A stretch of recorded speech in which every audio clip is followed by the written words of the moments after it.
China to China to China to 3, folks. I couldn't make this shit up if I wanted to. Alright, we got a new hat.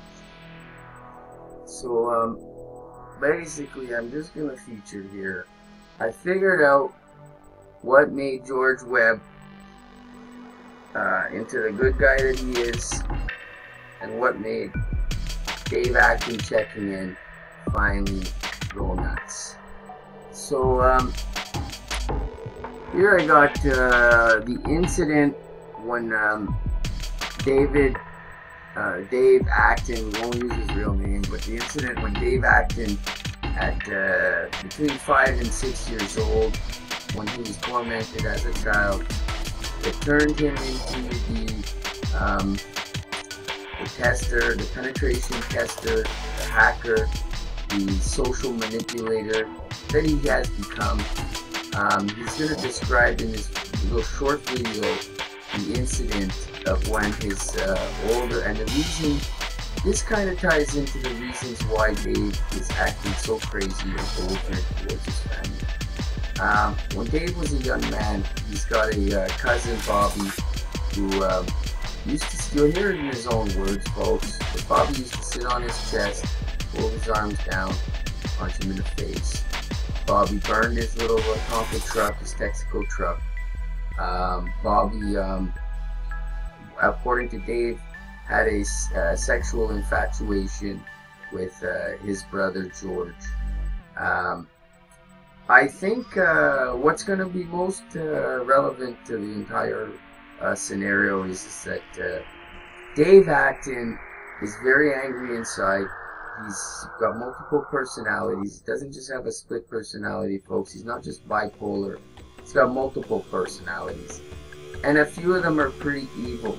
So what he likes to do is basically remember back to when he was 5 or 6 and that people were sitting on his chest and punching him in the face and how helpless he was.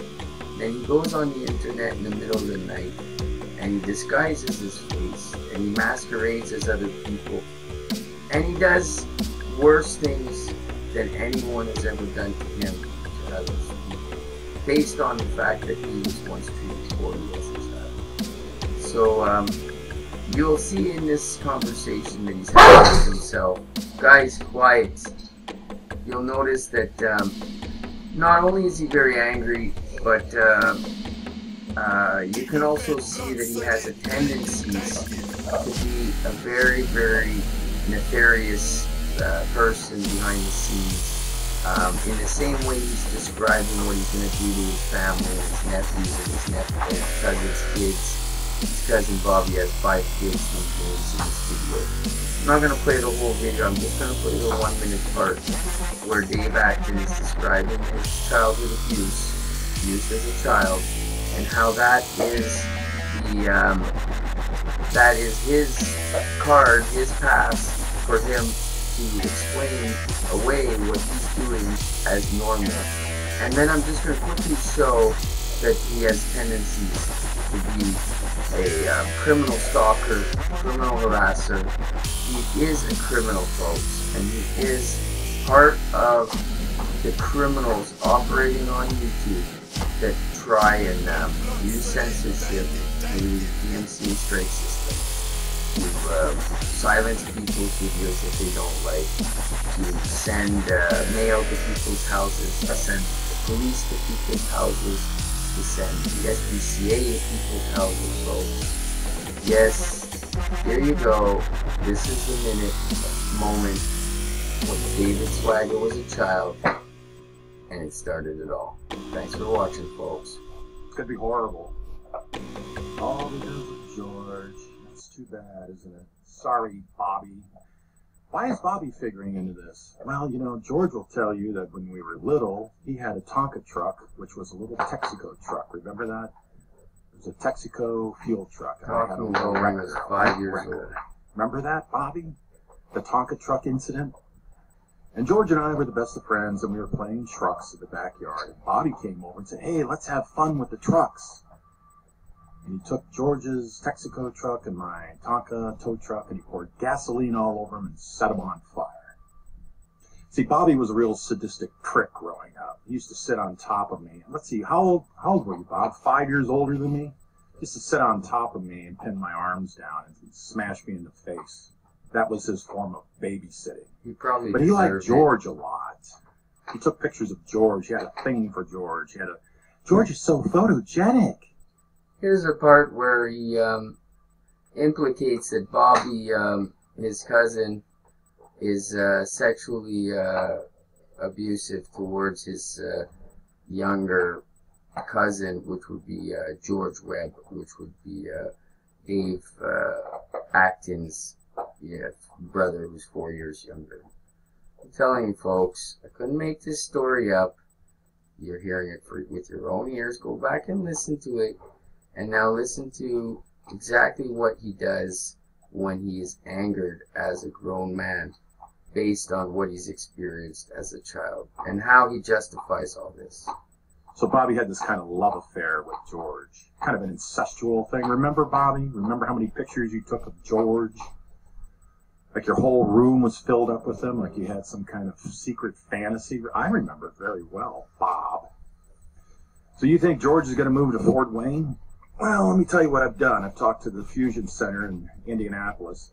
You know, it's always funny when I talk to a Fusion Center. They think I'm a crackpot and they say, type in my social security number. They go, yes, sir, what can I do for you?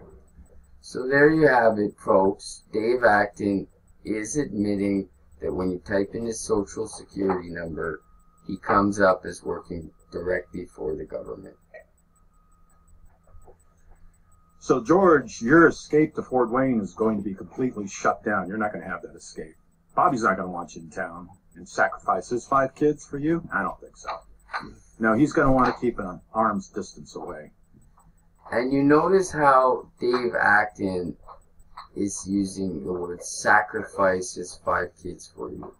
So what he's describing is that if George goes to Bobby's house and Bobby aids and abets George, that Dave Acton will slander his children online. Well, Dave Acton will slander his nephews online. Now, I just want to point out, folks, if a man will slander his own nephews, these are kids 20 years younger than you, you have no soul, man. You have no business on YouTube anymore, Dave Swagger.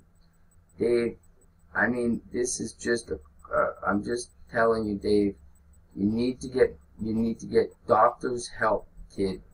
All your successful life that you believe is a success is nothing on YouTube. We actually think you're the opposite of success, Dave. So please, Dave, go get some help. Stop injuring your family.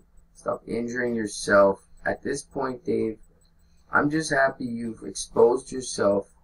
If you want to do something good for the truth community, because nobody cares about you or your family, Dave, why don't you start talking about how you and Pete Santilli, Kurt Richard Haskell, and Rebecca Roth have been pushing hoax, pushing propaganda for the DHS, for the NSA, and for the FBI, Malheur PsyOps. Why don't you talk about any of these incidents, Dave? Nobody wants to hear about you slandering your family, not even the internet. It is the saddest thing I've ever seen a fraud hacker do. I mean, I knew you were a fraud this whole time, dude. I knew you were a fraud, Dave, just from you talking, just from your voice, just from how you sound. I can tell you're not a good person, regardless of what your badges say. So, Dave, please, man, take some advice from the World Wide Web. Go seek medical attention for yourself, kid. Not for your brothers, not for your cousins, not for your nephews. For yourself. That is the only thing at this point that I can see that will help you. It's for you? I don't think so. No, he's going to want to keep an arm's distance away. Johnson. Journal Gazette, you want an article in the Journal Gazette about your fiascos? Local hometown hero? So this, quickly folks, I'm just going to let this run out. This is pointing out the methods he uses to stalk and harass YouTube creators, doctors that he doesn't like.